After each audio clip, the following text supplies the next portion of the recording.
Vislumbre. Vislumbre é uma ideia incompleta.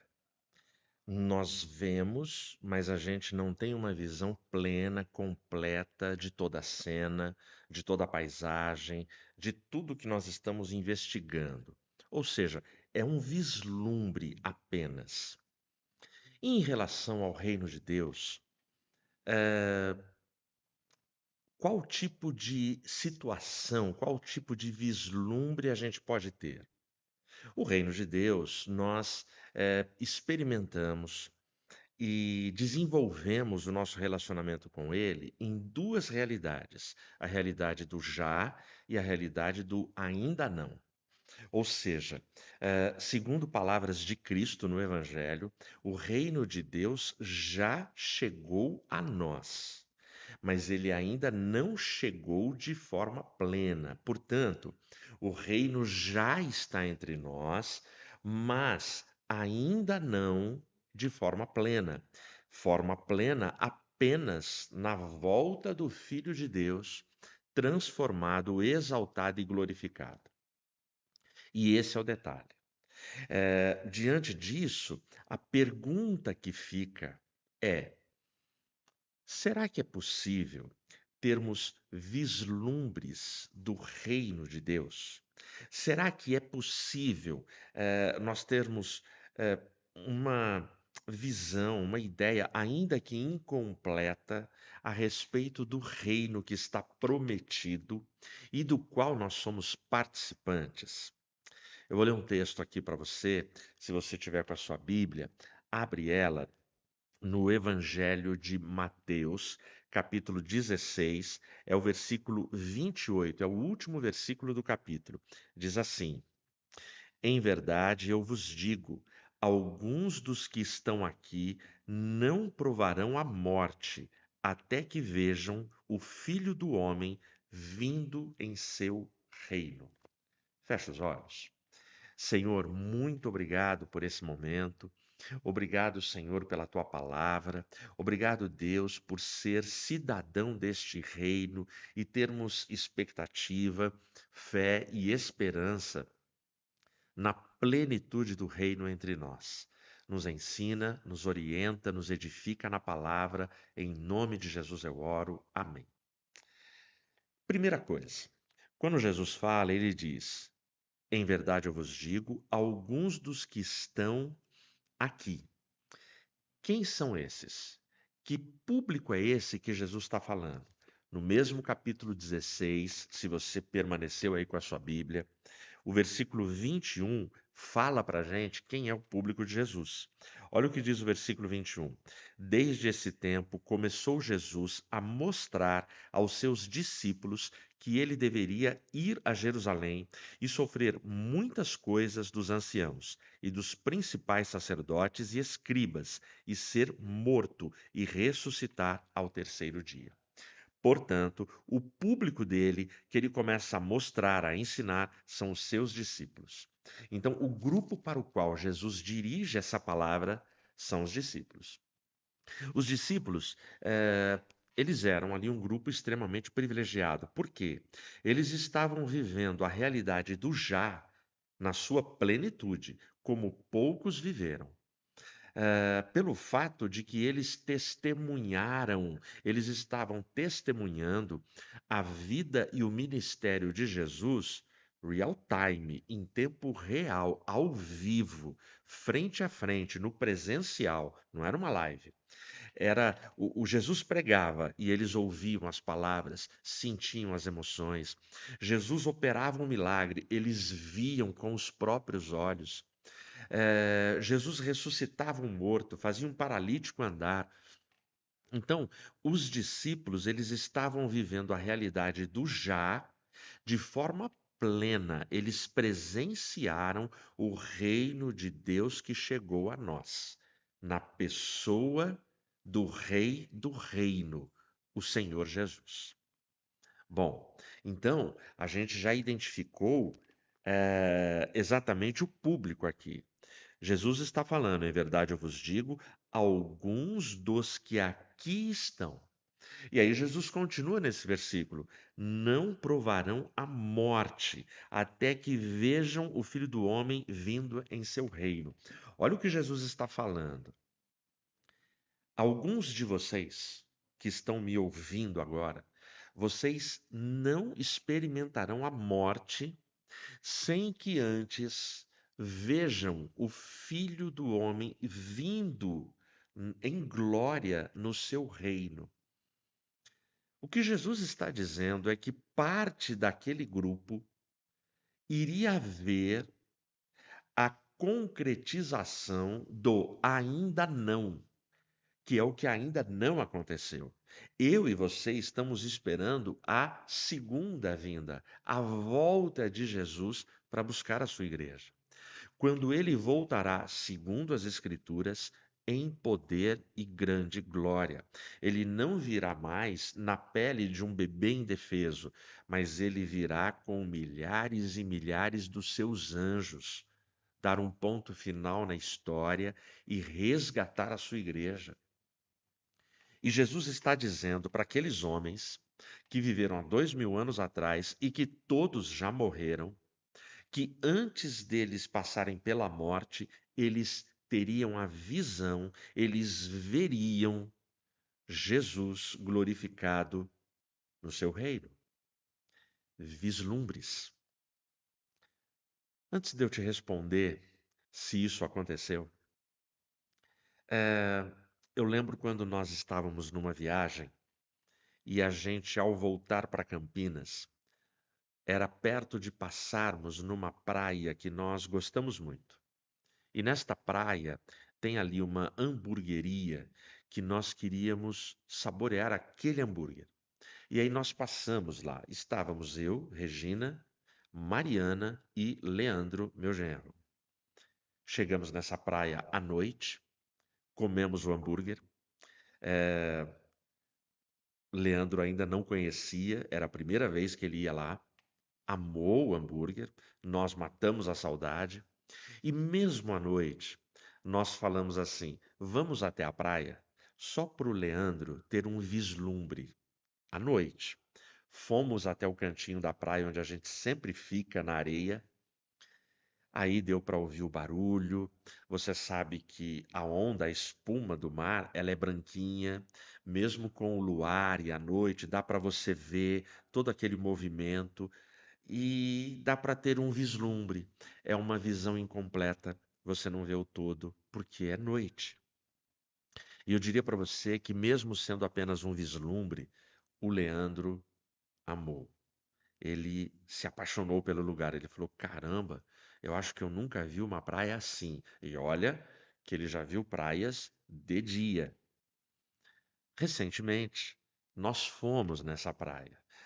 Fomos com toda a família e aí o Leandro pôde ver, de fato, a praia na sua grandiosidade, em toda a sua beleza. Aliás, se você der uma vasculhada aí no canal da IAP do Parque, nós gravamos lá um culto, um palavra de quarta, nas areias desta praia. Pode ser que tenha gente aí me assistindo que lembra desse culto. Nós pregamos, a tal cantou, a gente fez um culto completo nas areias desta praia. Foi nesta viagem. E eu diria para você que o vislumbre do Leandro, ele confirmou na visão plena da praia. E óbvio, ele falou: caramba, ela é muito mais linda do que aquele vislumbre ao anoitecer. É exatamente isso que Jesus está falando que aconteceria com alguns daqueles que estavam ali ouvindo o seu ensinamento. Pergunto de novo: e isso aconteceu? Sim, isso aconteceu. Logo na sequência, você sabe que a Bíblia, os livros do Antigo Testamento, os evangelhos, as cartas, eles foram escritos sem divisão de capítulos e versículos. Essa divisão é muito posterior, é muito depois da igreja primitiva. E a sequência do que Jesus prometeu está aqui no capítulo 17.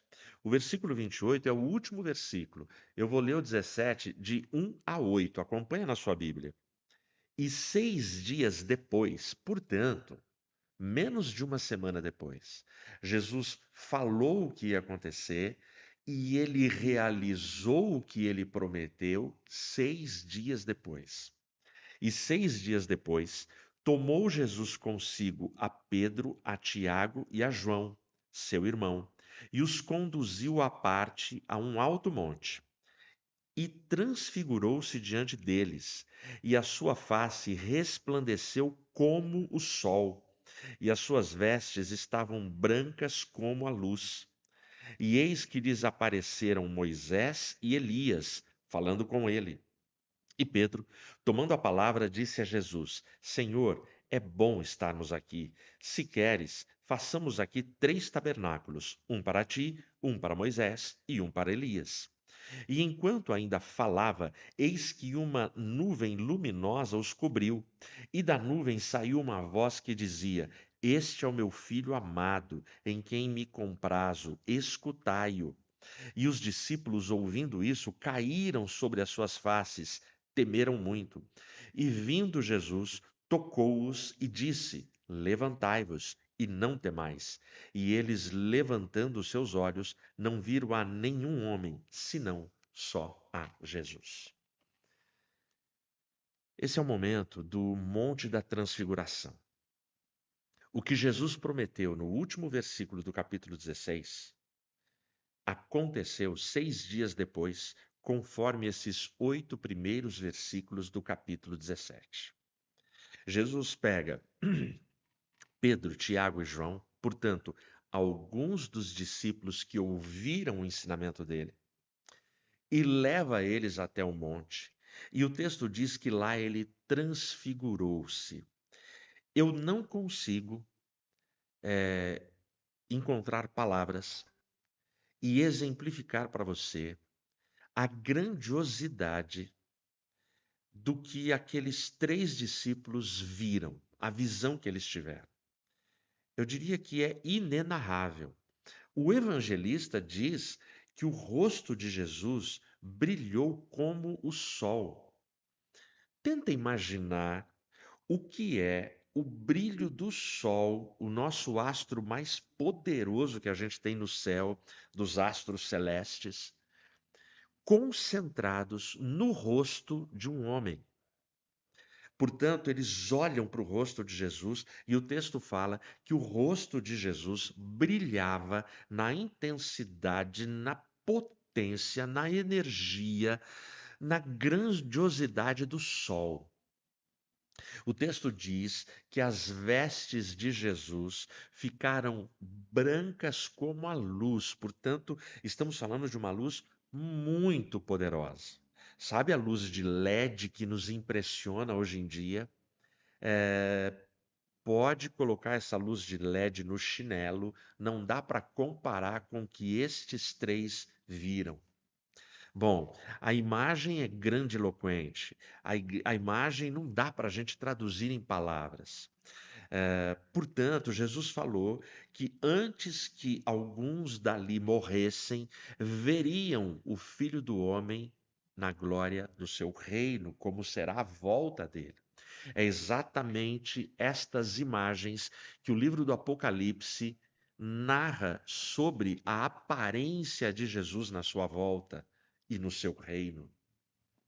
Então, eles contemplam a Jesus, o Jesus glorificado, e eles contemplam por antecipação, antes de que aconteça este fato profético, escatológico e histórico que a Igreja de Cristo aguarda ansiosamente. O texto diz que nessa hora Pedro, sempre Pedro, ele olha para Jesus e ele fala: Se o senhor quiser, a gente pode fazer agora 3 tabernáculos, 3 tendas, uma para o Senhor, uma para Elias, outra para Moisés. Observe, além de Jesus, aparece ali para eles 2 profetas que são respeitadíssimos, referência, amados, que fazem parte da história de toda a criação, a história da salvação, a história do povo de Deus. Não dá para você contar essa história sem citar Moisés e Elias. E Moisés e Elias aparecem ali como representantes da igreja de Cristo. Moisés representa todos aqueles que morreram em Cristo e ressuscitarão por ocasião da sua volta. E Elias, que foi transladado e que não viu a morte, ele representa a igreja de Cristo que estará viva por ocasião da vinda de Cristo e será transformada. Bom, dá para entender a empolgação de Pedro. Dá para entender que Pedro queria fazer alguma coisa. Mas aí o texto diz que uma grande nuvem, uma grande luz invade aquele monte e uma voz poderosa pela segunda vez. Porque a primeira vez que essa voz falou a mesma coisa, a voz do Pai, foi no batismo de Jesus. Este é o meu filho amado, em quem eu tenho grande prazer. E agora, quando estamos falando de uma imagem escatológica da volta de Cristo, a mesma voz confirma: Este é o meu filho amado, em quem eu tenho grande prazer. Escutai-o. Aí o texto diz que os três discípulos, eles caem sobre as suas faces com medo, temendo. E aí Jesus vem e os toca e fala para eles: levantem-se, não temam. E aí, quando eles se levantam, o versículo 8 fecha dizendo que eles não viram mais nenhum homem, eles só viam Jesus. A mensagem aqui é profunda. A mensagem é profunda porque a nossa visão, o nosso olhar de igreja nesse tempo tão dramático tem que ser única e exclusivamente na pessoa de Jesus. Grandes coisas vão acontecer, coisas espetaculares, coisas maravilhosas, coisas assim impactantes, mas a gente não pode perder o foco da nossa única visão que traz salvação, que é a pessoa de Jesus Cristo. Muitos vislumbres continuam acontecendo. Este que está narrado aqui no Evangelho foi há 2000 anos atrás, no Monte da Transfiguração. E Pedro, Tiago e João foram privilegiados. Mas muitos vislumbres estão acontecendo. São incontáveis os testemunhos de sonhos, de visões, de revelações sinceras, verdadeiras e honestas que já passaram pelo crivo da verdade, da experiência, da realização, do milagre na vida de cristãos ao longo dos milênios e espalhados pelo mundo inteiro. Todos os dias chegam testemunhos através das agências missionárias. Isso não vira notícia na mídia porque não interessa para a mídia. Chegam testemunhos de sonhos milagrosos e espirituais, sobrenaturais, no Oriente, nos países onde o evangelho é proibido. China, nos países do Oriente, onde o islamismo domina e o evangelho é proibido. Você não pode pregar ali. Cristãos são perseguidos, degolados, assassinados, mortos, igrejas são queimadas todos os dias. Muçulmanos, pessoas que ninguém, humanamente falando, tem acesso para pregar o evangelho, sonham com um homem de branco, um homem que tem uma face que brilha como o sol, vestes que são brancas como a luz, e estes homens, quando acordam dos seus sonhos, estão se convertendo a Jesus Cristo, o Senhor dos Senhores. Portanto, vislumbres de um reino que está por se concluir e por se estabelecer de forma plena acontecem todos os dias.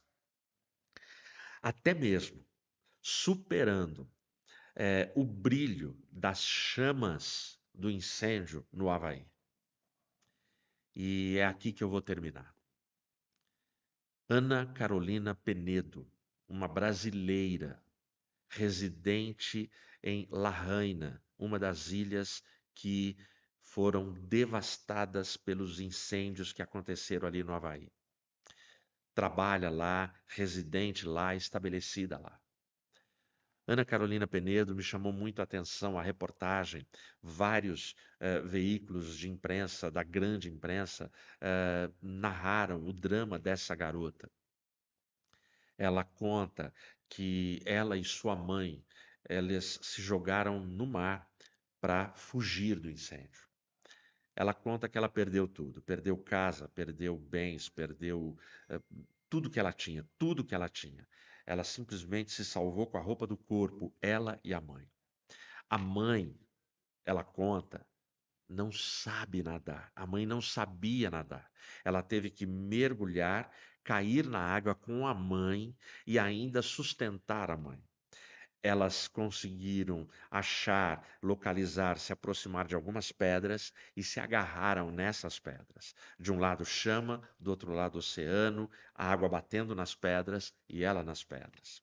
Elas ficaram nas pedras resistindo mais de 10 horas.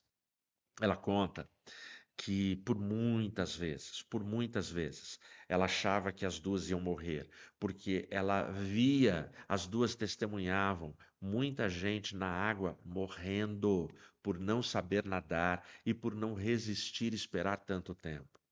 Elas viram muitos socorristas, leigos, pessoas do povo, bombeiros, tirando gente morta da água e as duas resistindo.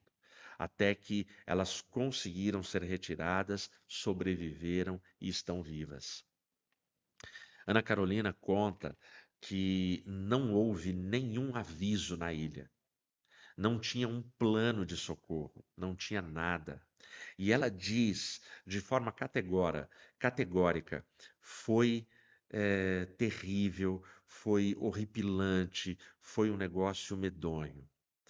E uma das frases dela na notícia que me tocou profundamente foi quando ela disse assim: graças a Deus, nós tínhamos o mar para nos jogarmos na água.